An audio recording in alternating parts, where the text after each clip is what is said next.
আজকে আসছি হলো সিরাজগঞ্জ শহীদ মনসুর আলী মেডিকেল কলেজ। দেখেন মেডিকেল কলেজটা কত সুন্দর, হ্যাঁ, অনেক সুন্দর করে বানিয়েছে। এটা আমাদের সিরাজগঞ্জের গর্ব। এটা নিয়ে আমরা অনেক গর্ববোধ করি, আমাদের কাছে অনেক ভালো লাগে। তার কারণ হলো যে বিভিন্ন জেলা আছে পিছিয়ে আছে, হ্যাঁ, বিভিন্ন জেলায় দেখা যায় যে মেডিকেল কলেজ নাই, ইউনিভার্সিটি নাই, পলিটেকনিক্যাল নাই। সেই তুলনায় আমাদের এখানে মোটামুটি সবকিছুই আছে। পজিটিভ সাইড গেল, ঠিক আছে। যারা এটা উদ্যোগ নিছেন, কাজ করছেন, ওনাদেরকে অসংখ্য ধন্যবাদ আমার পক্ষ থেকে ছিল। কিন্তু আরেকটা কথা হলো যে শুধু ভালোই বলবো না, এটা না, এর তো নেগেটিভও আছে, আছে না। এই যে যেমন আপনার আজ থেকে 10 থেকে 12 বছর হলো এটাকে তৈরি করা হয়েছে, কিন্তু কি ঘটনা কি হয়েছে জানেন? ঘটনাটা হয়েছে হলো 10 থেকে 12 বছর যদি লাগে একটা মেডিকেল কলেজ বানাইতে, তো তাহলে চিন্তা করে দেখেন যে আমরা কোন দুনিয়ায় বাস করতেছি, কোন অবস্থায় আছি। কেন ভাই, মানে আমার মাথায় ধরতেছে না যে 10 থেকে 12 বছর কেন লাগে।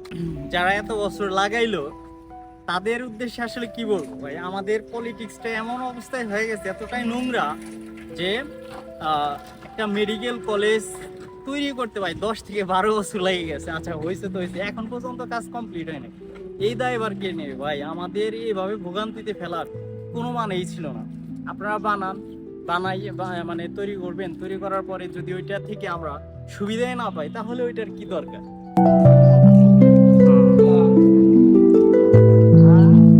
অনেক সুন্দর একটা জায়গা, ভালো লাগে। আমাদের এই ভালো লাগাটাকেই শুধু ভালো লাগার মতো করে রেখে দিছে। এটাকে যদি পুরো মানুষের জন্য যদি উপকার করার মতো কিছু করতো তাহলে অনেক ভালো হতো। এখন পর্যন্ত ফুল কাজ হয় নাই, 10 থেকে 12 বছর লেগে গেছে। এটা খুবই দুঃখজনক।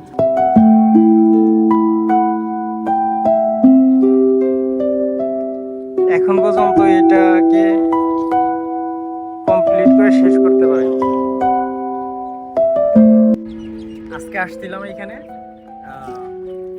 একটু ডাক্তার দেখানোর জন্য, মানে বেশ কিছুদিন হলো আমার চুলকানি হচ্ছিল, তো ভাবছিলাম যে যাই সরকারি মেডিকেলে গিয়ে দেখি যে নতুন একটা মেডিকেল তৈরি হয়েছে তো আমাদের এখানে, যার কারণে এখানে আসছি।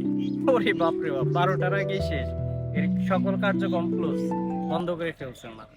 তো আমার কথা হলো যে একটা মেডিকেল কলেজে তো রাত দিন 24 ঘন্টায় থাকার কথা, সেটা হয় না।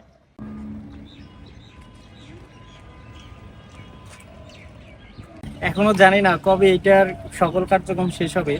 যদিও শেষ হয় তাহলে অনেকটাই আমরা অনেক খুশি হব। সিরাজগঞ্জবাসী খুশি হবে, এই অত্র এলাকার মানুষ খুশি হবে, সাধারণ মানুষ খুশি হবে। ভাই সাধারণ মানুষই আসে, গভর্নমেন্টের যত প্রতিষ্ঠান থাকে সেখানে সাধারণ মানুষ আসে, যার যে সামর্থ্য আছে তারা কিন্তু এখানে আসে না। হ্যাঁ, তাদের দৃষ্টি আকর্ষণ করবো যে হ্যাঁ ওনারা যেন দ্রুত আমাদের এই দাবিগুলোকে পূর্ণ করে।